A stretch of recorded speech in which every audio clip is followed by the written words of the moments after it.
В рамках акции «Добрый февраль» наш телеканал оказывает информационную поддержку многодетной матери Евгении Винокуровой. Напомню, молодая женщина много лет не может оформить в собственность земельный участок. Якутянка в одиночку воспитывает 5 детей. После выхода в эфир сюжета о ее трудной жизненной ситуации в адрес нашего телеканала поступило много предложений с пожеланием помочь Евгении. Мы следим за судьбой нашей героини. О том, какие изменения произошли в ее жизни, смотрите в материале Агафьи Гоголевой. Нашу съемочную команду Евгения встречает с улыбкой на лице. Пару часов назад к ней приезжала Сардана Гурьева, уполномоченный по правам человека, которая обещала взять ситуацию под свой личный контроль. Я бы хотела отметить, что семья Винокуровых – трудолюбивая семья. Они работают, стараются. Поэтому, конечно, своевременно оказанная поддержка даст большой толчок для дальнейшего развития многодетной семьи.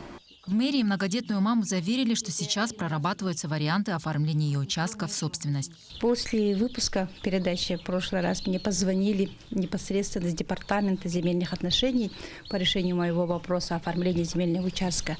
Игнатий Пионерович.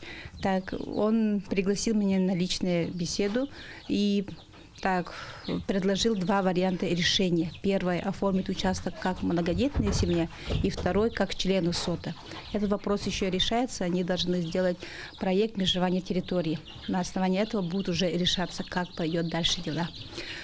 И во-вторых, потом мне министр промышленности Максим Терещенко обещал после оформления земельного участка помочь с газификацией. После нашей программы неравнодушные якутяне оказали финансовую и материальную помощь. Семье привезли дрова, лед, продукты, постельное белье, одежду. Кроме этого, социальные службы города оказали содействие в оформлении ежемесячного детского пособия и соцконтракта на единовременную материальную помощь на приобретение дров и детской одежды.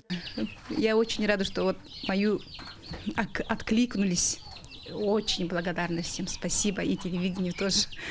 Теплые слова якутян придали Евгении силы. У нее появились планы на будущее – расширить свое подсобное хозяйство. Пожелаем ей удачи. Агафья Гоголева, Георгий Григорьев, Якутск.